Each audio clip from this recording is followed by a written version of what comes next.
Senator Ted Cruz was interviewed by Chris Wallace on Fox News Sunday and was even, dare I say it, challenged by Wallace. Recently, his campaign, the tactics of his campaign have been called into question for dirty tricks. You know, they've been doing a lot of things that are rubbing the other candidates the wrong way and voters. So he posed that question to Ted Cruz, you know, if he should be, you know, blamed for, you know, the actions of his campaign. Cruz didn't like that, and he took offense to that. So let's show you the clip. And your campaign has been involved in a series of incidents that people are calling dirty tricks. I want to put up a list of them. In Iowa, the Cruz campaign sent out tweets saying Ben Carson was suspending his campaign. That was false.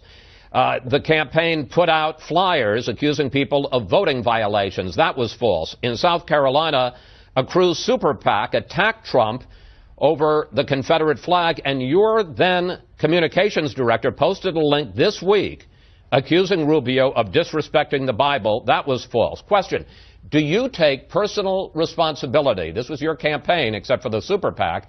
Do you take personal responsibility for this series of incidents, and what does it say about the culture of the campaign you're running? Chris, every accusation you raised there is incorrect. I appreciate your reading the Donald Trump attack file on that. Oh, come on, sir. Let me tell you, our campaign has been from the highest... Wait a minute, sir. Chris, let me answer. Please don't interrupt me. Personally apologized to Ben Carson on a debate stage. You fired your communications director. Chris, don't say this is an Oppo file on our part, sir. Chris, please don't interrupt me. Our campaign from the beginning. Please don't say that. Accuse me of something I didn't do. Go ahead, Chris. Let me know when I'm allowed to answer. Well, don't accuse me of doing something I didn't do. Two of those things, you apologized for one, and you fired your communications director. Don't say this is the Oppo file. Okay. Let's start. Mike, please don't interrupt me. Mike, please don't interrupt me.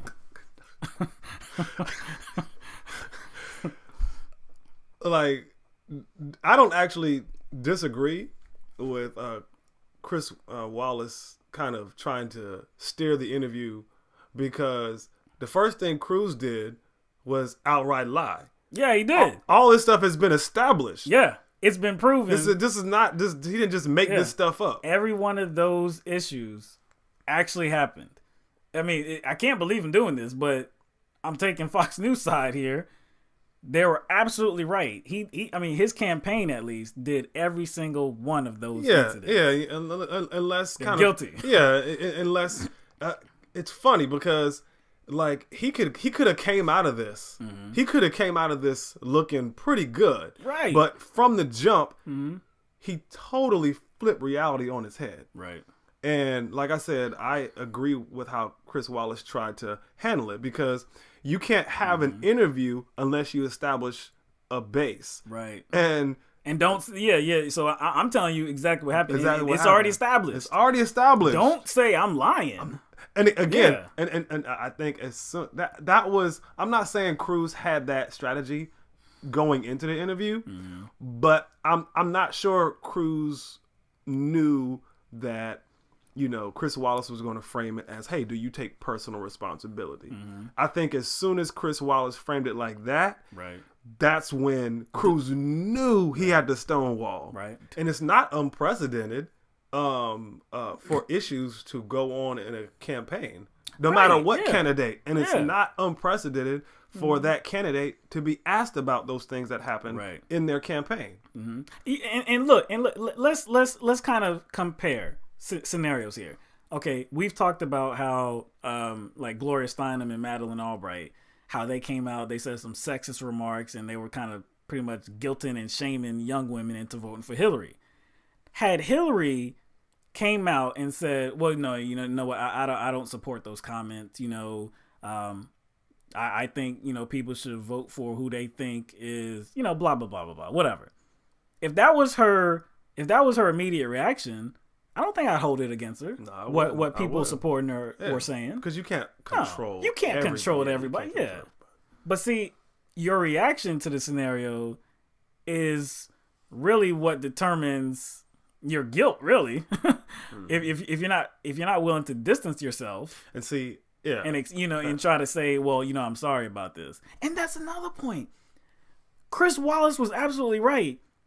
Cruz actually apologized for 2 of those events. Yeah, exactly. So if all of those things were lies and they didn't actually happen, why in the world would he apologize for them? That makes no sense whatsoever. See, Cruz knows he's on the wrong side. Now, look at him as he's sitting there with that little smarmy grin on his face, like, stop interrupting me. And it doesn't even seem natural. No. It doesn't even seem like he really cares that Chris Wallace is interrupting. He's like, stop interrupting me. No. He's like waiting to say it.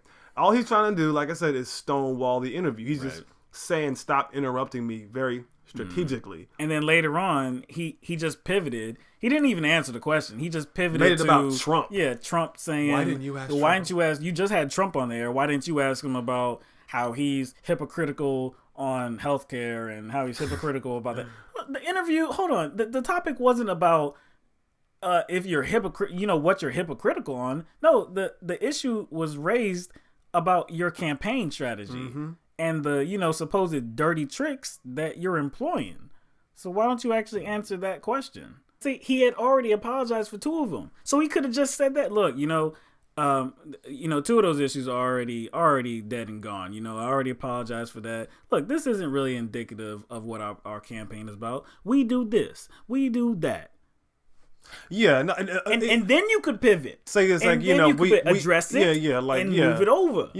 Like address each one. Like with the Rubio thing. That's what politicians do all the time. He jumped the gun. That's why we made the decision to let him go. Right. Because we don't want that type of politics in our campaign. That's a classic political strategy.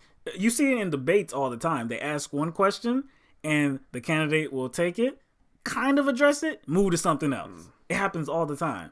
But Cruz, this time, he chose to say it's a lie. It's a total lie, even though I apologize for it. It's still a lie.